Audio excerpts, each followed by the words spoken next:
오늘은 창세기 강의 11번째 시간입니다. 아브라함의 중보기도, 아브라함의 중보기도라는 제목으로 하나님 말씀 전하도록 하겠습니다. 오늘 본문은 성경에 최초로 나오는 중보기도에 대한 이야기입니다. 이 중보기도라는 단어가 생소하신 분도 많이 계실 것 같습니다. 중보기도는 기도의 한 종류입니다. 중보기도를 가장 간단하게 말씀드리면 자신이 아닌 타인을 위해서, 다른 사람을 위해서 기도하는 것을 말합니다. 우리가 기도에 대해서 말할 때 기억하면 좋은 한 가지 명언이 있습니다. 아도니람 저더슨 고던이라는 교수님이, 목사님이라 한 분이고요. 이분이 한 말인데, 이분은 어떤 분이냐면 매사추세츠 해밀턴에 있는 고든 코넬 신학교라고 유명한 학교가 있습니다. 그것을 설립한 분입니다. 분교는 뭐 보스턴에도 있고 다른 곳도 있지만 메인 캠퍼스는 매사추세츠 해밀턴에 있는 분이 있는데, 이분이 기도에 대해서 이런 말을 했습니다. 기도한 후에는 기도하는 것보다 더 큰 일을 할 수 있다. 그러나 기도하기까지는 기도하는 것보다 더 큰 일을 할 수 없다. 여러분의 이해를 돕기 제가 한번 영어로 한번 읽어드리겠습니다. You can do more than prayer after you have prayed, but you cannot do more than pray until you have prayed. 왜 그럴까요, 여러분?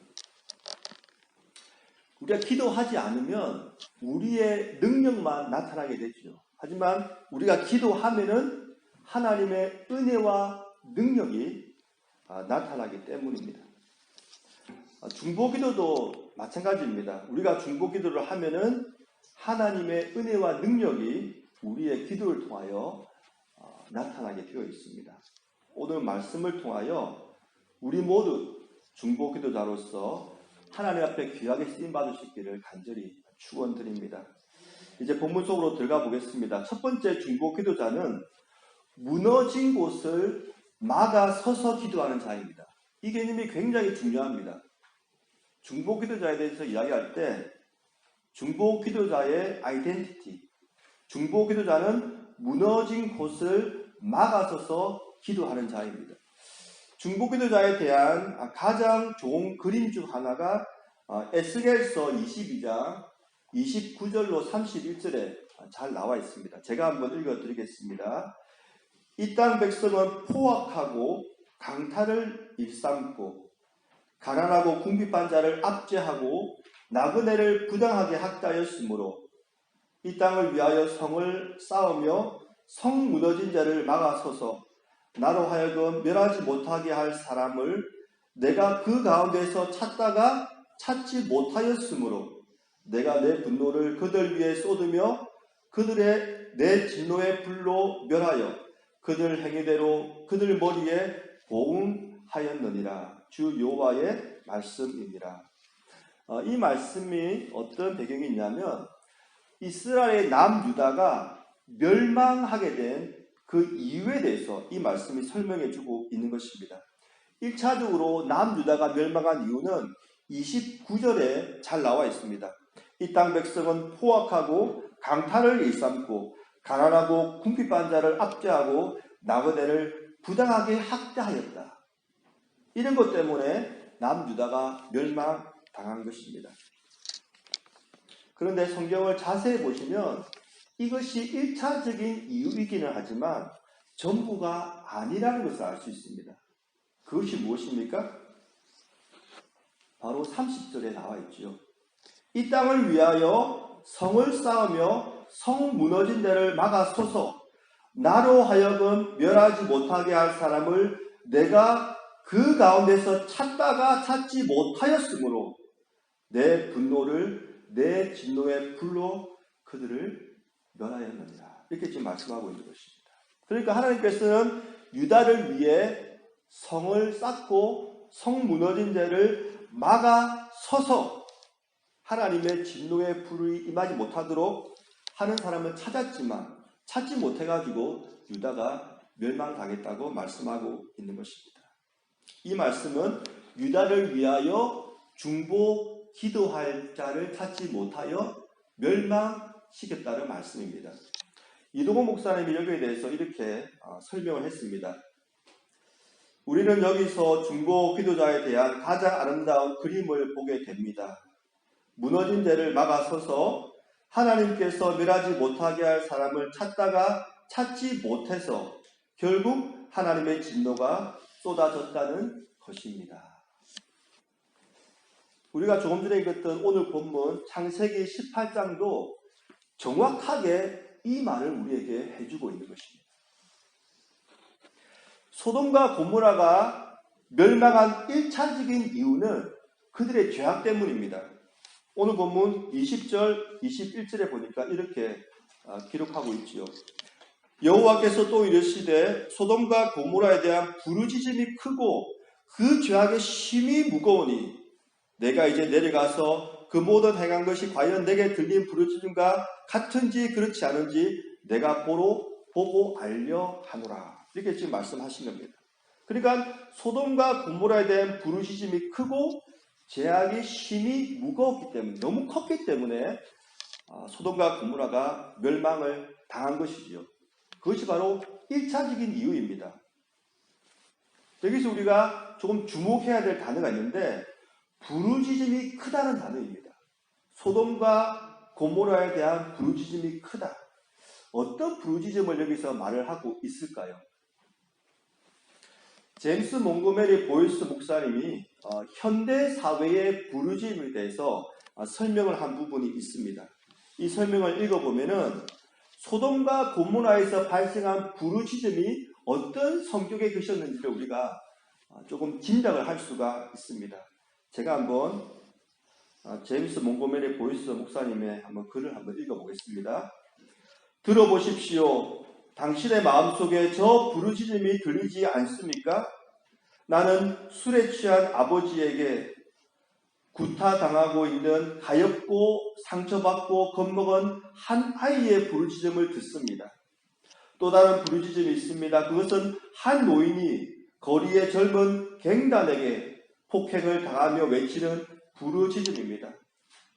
나는 그들이 그의 얼굴과 양어깨 주변에 폭행을 가해 그가 고통으로 부르짖는 소리를 듣습니다. 벌어진 차 안에서 강간을 당하고 있는 한 10대 소녀의 부르짖음이 있습니다. 그리고 남편에게 버림받은 한 아내의 부르짖음도 있습니다. 나는 인간성을 빼앗는 복지제도의 함정에 빠져 그것을 포기한 한 파산자의 부르짖는 소리를 듣습니다. 나는 죄악의 쾌락이 부르짖는 소리도 듣습니다. 우리가 사는 도시의 얼굴에 상처를 내는 수천 개의 술집에서 나는 소란한 소리, 창녀들과 그들의 포주들이 외치는 소리, 마약 중독자들의 부르짖음, 적을 패배시키거나 경쟁자를 몰락시킬 수 있었던 자들의 교만한 부르짖음의 소리를 듣습니다. 이런 현대사회의 부르짖음 때문에 빌리 그레이엄 목사님이 다음과 같은 말씀을 하셨습니다. 만일 하나님께서 미국을 심판하지 않으신다면 소돔과 고모라에 사과를 하셔야 할 것입니다. 소돔과 고모라에도 이와 같은 부르짖음이 있었던 것입니다. 그 대표적인 예가 롯을 만난 두 천사에 대한 이야기이지요. 롯이 소돔과 고모라를 찾아온 두 천사를 보고 자신의 집으로 영접합니다. 그랬더니 온 도시의 남자들이 롯의 집에 모여가지고 이 두 남자와 동성애를 하겠다고 고함을 지르고 이 롯의 집 대문을 부수려고 했던 그런 사건이 있었지 않습니까? 이 대표적인 사건을 통해서 당시 소돔과 고모라가 얼마나 타락했으며 또 그 타락으로 말미암아 얼마나 많은 사람들이 울부짖었는지 우리가 충분히 짐작할 수가 있는 것입니다.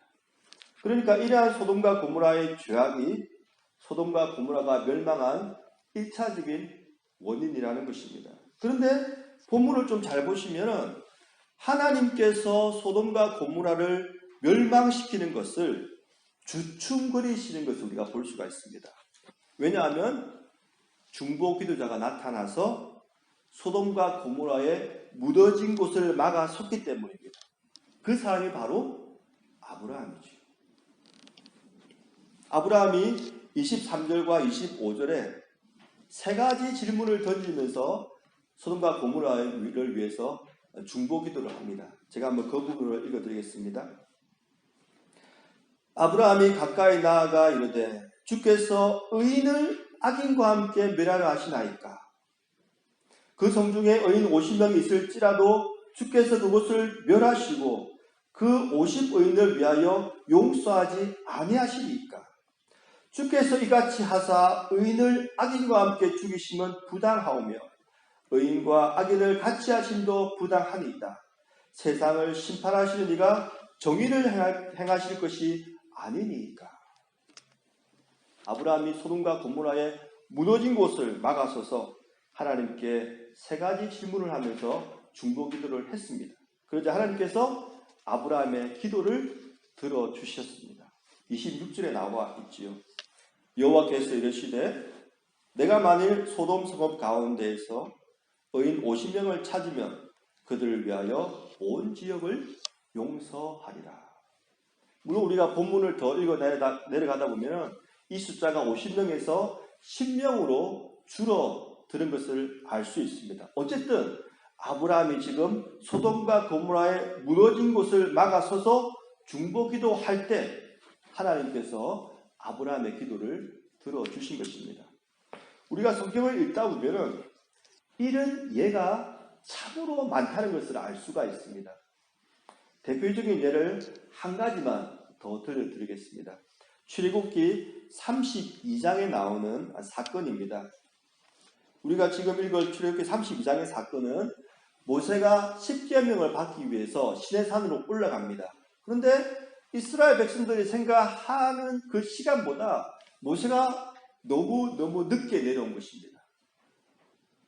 그래서 어떤 사건이 벌어지는데 그 사건이 바로 출애굽기 32장에 나와 있습니다. 제가 한번 본문을 좀 읽으면서 설명을 해드리겠습니다.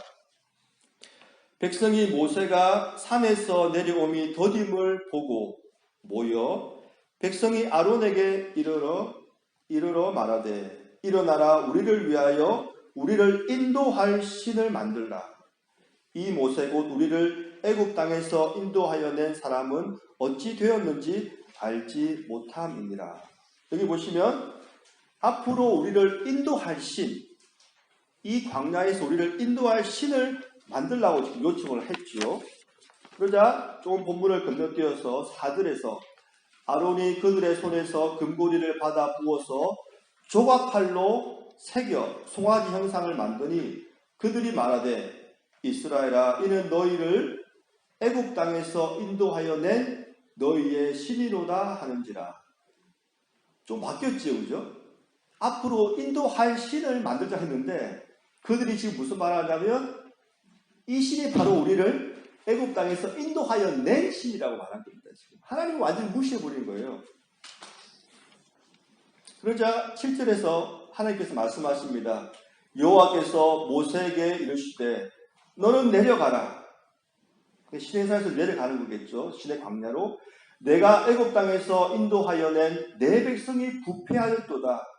그들이 내가 그들에게 명령한 길을 속히 떠나 자기를 위하여 송아지를 부어 만들고 그들을 예배하며 그들에게 제물을 드리며 말하기를 이스라엘아 이는 너희를 애굽 땅에서 인도하여 낸 너희 신이라 하였도다.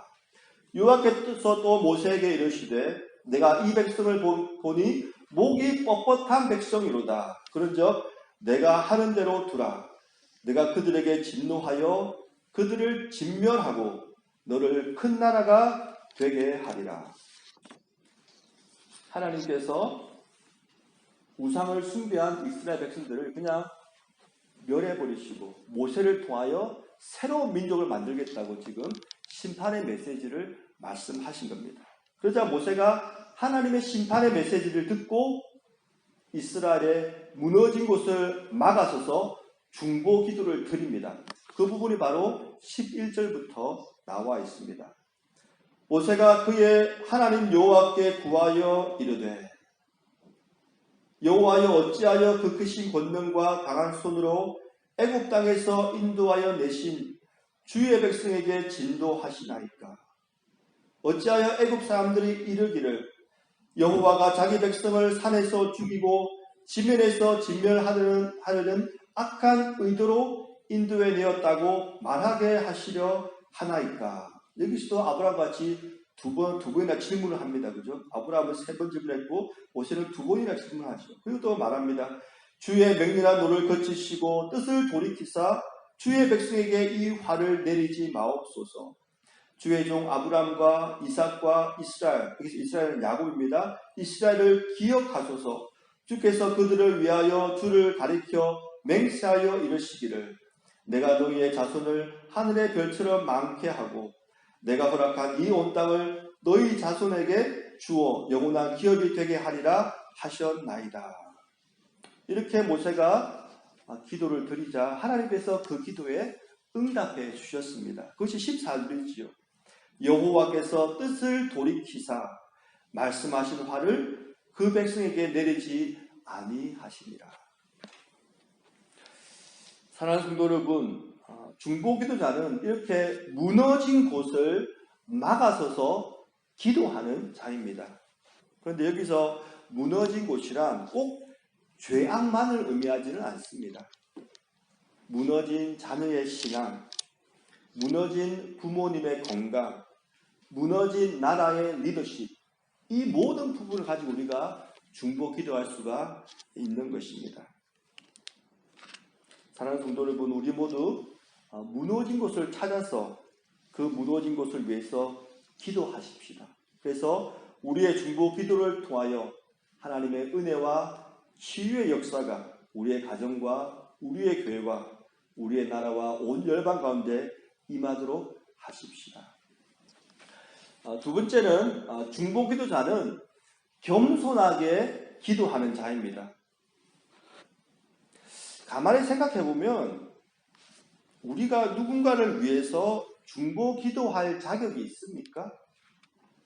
솔직히 말해서 우리가 무슨 자격으로 하나님께 무너진 곳을 위하여 중보기도할 수가 있습니까?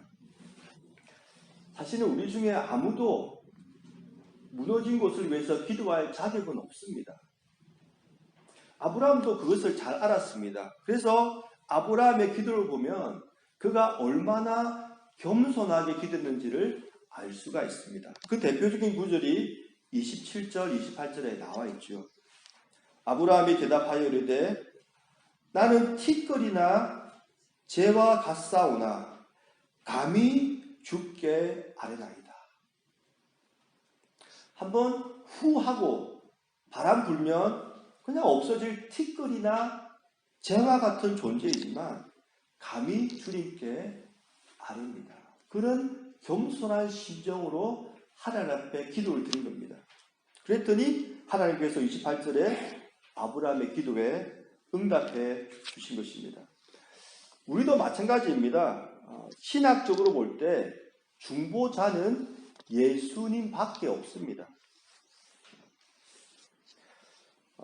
표준국어 대사전이란 사전을 보면은 중보, 기독교에서 말하는 중보가 어떤 뜻이냐에 대해서 설명을 했는데 상당히 잘한 것 같습니다. 중보란 예수 그리스도가 한 일, 하나님과 인간의 관계를 회복하기 위하여 인류의 죄를 지고 십자가에서 보혈을 흘리고 죽은 일을 이룬다. 그러니까 하나님과 인간의 관계를 회복시킨 분, 그 중보자는 오직 예수 그리스도밖에 없다는 것입니다. 여기서 제가 여러분에게 퀴즈를 하나 드리겠습니다. 조금 어려울 수 있습니다. 예수님의 중보의 사역은 그리스도의 삼중직 중에서 어느 직분에 해당할까요? 그리스도의 삼중직이란 왕, 제사장, 선지자를 의미합니다. 그리스도란 히브리 말로 그죠? 크리스토스란 말이고 헬라 말로 그렇고 히브리 말로는 메사라 말이잖아요. 그죠? 기름 부음을 받은 그 당시 사람들은 왕과 대제사장과 선지자죠. 근데 이 중보의 사역은 이 세 가지 직분 중에 어느 직분에 해당할까요? 예, 맞습니다. 제사장이죠. 역시 우리 교회는 수준이 있습니다. 네. 왕은 다스리는 직분이잖아요. 그죠? 당연하죠. 다스리는 직분. 선지자는 하나님의 말씀을 가르치는 직분이잖아요. 그죠? 하나님의 말씀을 선포하고 가르치니까 선지자죠. 근데 제사장은 어떤 직분이냐? 하나님과 인간 사이를 화해시키는 그런 직분입니다. 예수님께서는 영원한 대제사장으로서 십자가에 달려 돌아가심으로 하나님과 사람 사이의 중보자가 되신 것입니다. 그런데 성경을 자세히 보시면 그리스도인도 제사장이라는 말이 나옵니다. 베드로전서 2장 9절 말씀인데요. 이 말씀은 그리스도인의 정체성에 대해서 이야기합니다. 다른 구절보다 같이 큰 소리로 읽어보면 좋겠습니다. 내가 누구인지를 명확하게 말하는 구절이기 때문에 우리 한 목소리를 한번 크게 읽어보겠습니다. 시작.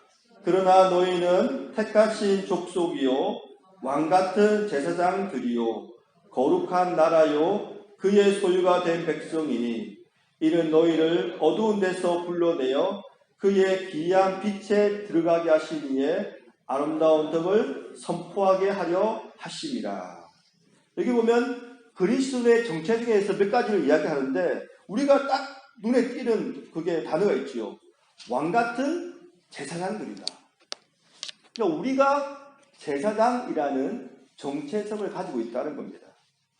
우리가 제사장이기 때문에 예수님처럼 하나님과 타인 사이에서 중보 기도를 할 수 있는 신학적인 근거가 되는 것입니다.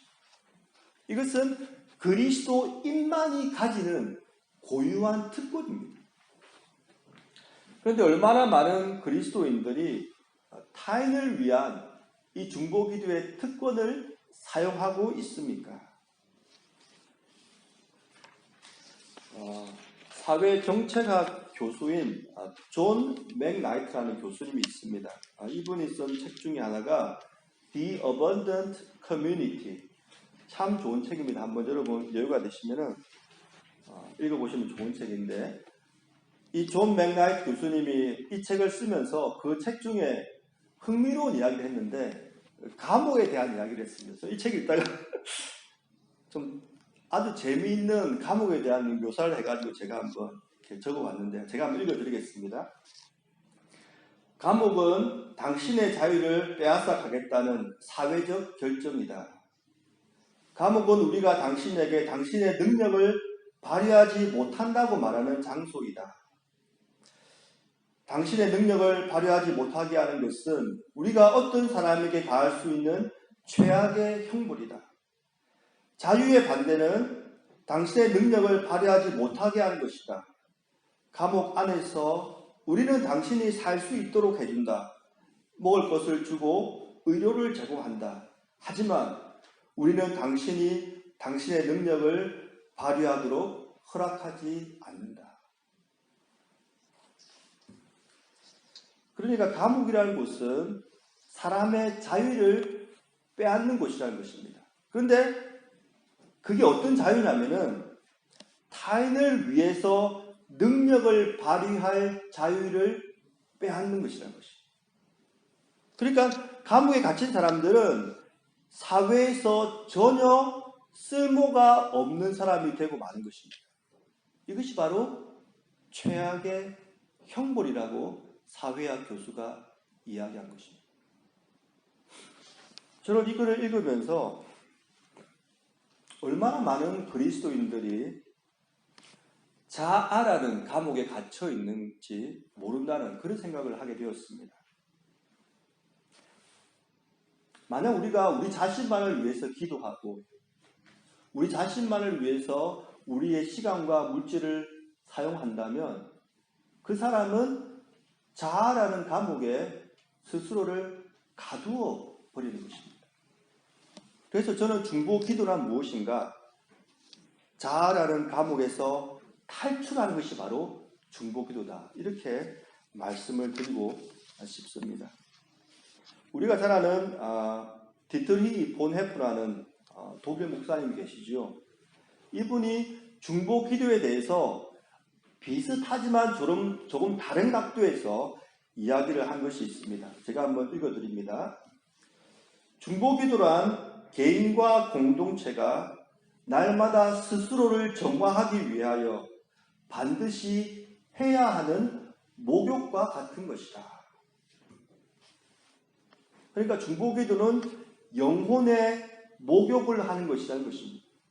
이것을 반대로 이야기하면 뭐가 되냐면 우리가 기도를 아예 하지 않거나 기도를 하되 자신만을 위해서 기도하는 사람은 그 사람의 영혼에 때가 잔뜩 끼어 있다는 것입니다. 기도를 아예 안 하거나 자신만을 위해서 기도하는 사람의 영혼에는 때가 잔뜩 끼어 있다는 것이죠. 왜냐하면 목욕을 안 했으니까. 혹시 여러분 몇 주 동안, 몇 달 동안 목욕을 하지 않은 홈너스 옆에 한번 지나가 보신 적이 있으십니까? 그 옆에 조금만 가도 어떻습니까? 너무나 쉽지 않아가지고 악취가 그 사람에게서 나오지요. 우리가 영적으로 끼어 있다면 기도를 아예 하지 않거나 자기만을 위해서 기도하는 사람 옆에 지나갈 때 영혼의 악취가 그 사람에게서 풍겨 나오는 것입니다.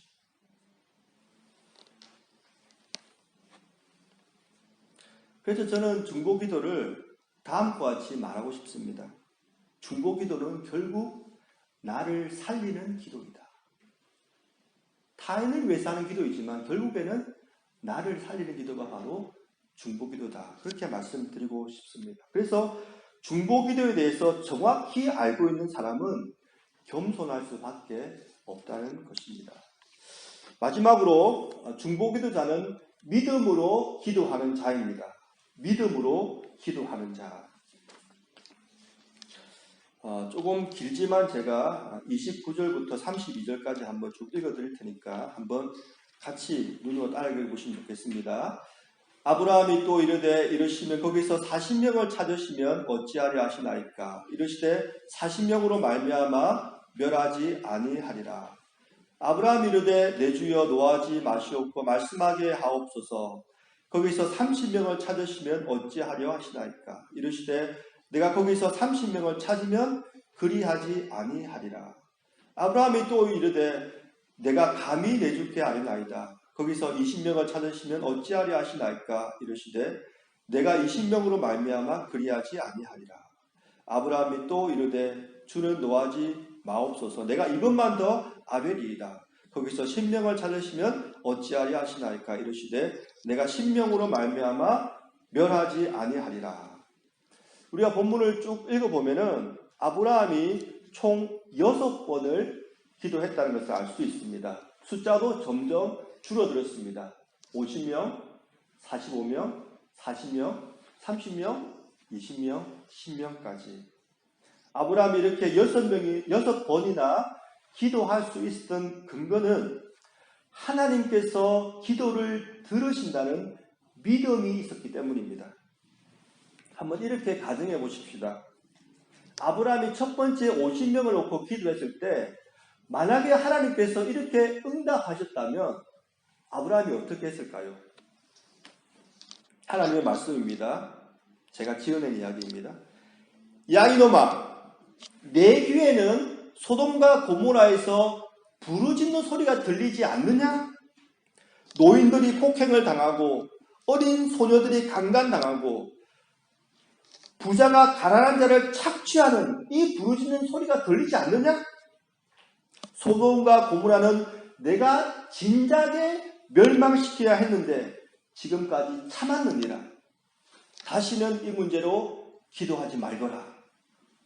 만약 하나님께서 처음에 이렇게 말씀하셨다면 아브라함은 더 이상 기도할 수 없었을 겁니다.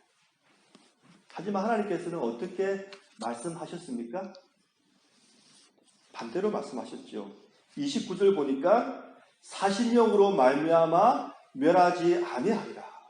30절에 보니까 30명을 찾으면 그리하지 아니하리라. 31절에 보니까 20명으로 말미암아 그리하지 아니하리라.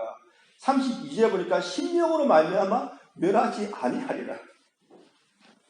하나님께서는 아브라함의 기도를 들으실 뿐만 아니라 그 기도에 기꺼이 응답해 주신 것입니다. 그렇기 때문에 아브라함이 계속 믿음으로 담대히 하나님 앞에 기도를 드릴 수가 있었던 것입니다. 사랑하는 성도 여러분, 우리도 마찬가지입니다. 우리가 어떤 사람이나 어떤 문제에 대해서 중보기도 할 때에 하나님께서 우리의 기도를 들으실 뿐만 아니라 우리의 기도에 기꺼이 응답해 주신다는 믿음이 있어야 됩니다. 이 믿음이 있어야지만 우리가 하나님 앞에 담대히 구할 수 있고 또 지속적으로 간구할 수가 있는 것입니다. 저는 이것을 조금 다른 각도에서 설명을 드리고자 합니다. 이 말씀만 드리고 말씀을 맺겠습니다. 성경을 자세히 보시면 어떤 내용에 대해서 중보 기도하라는 명령이 나옵니다. 그 대표적인 게 세 가지 있지요. 첫 번째가 야고보서 5장 16절 말씀입니다. 그러므로 너희 죄를 서로 고백하며 병이 낫기를 위하여 서로 기도하라.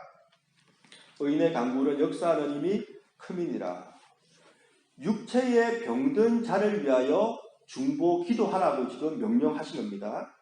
히브리서 13장 18절에 보니까 우리를 위하여 기도하라. 여기서 우리란 바로 히브리서를 기록한 교회 사역자들이겠죠. 교회 사역자들 위하여 중보 기도하라는 명령입니다. 그리고 디모데전서 2장 2절입니다. 임금들과 높은 지위에 있는 모든 사람을 위하여 기도하라. 이 사람들은 정치 지도자들을 말합니다. 종합하면 이렇습니다. 육체에 병든 자들 위하여 중보 기도하라. 교회 사역자들을 위하여 중보 기도하라. 정치 지도자를 위하여 중보 기도하라는 말씀입니다. 하나님께서 이런 사람들을 위하여 중보 기도하라는 명령에서 우리는 무엇을 알 수 있을까요?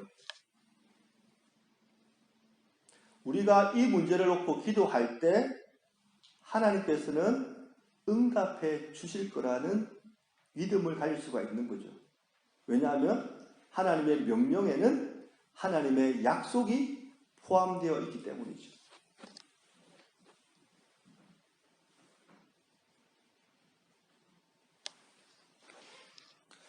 그런데 여기서 말하는 병든 자는 1차적으로는 당연히 육체적으로 병든 분들을 말하겠죠. 하지만 조금 넓은 의미에서 모든 연약한 자를 총칭합니다.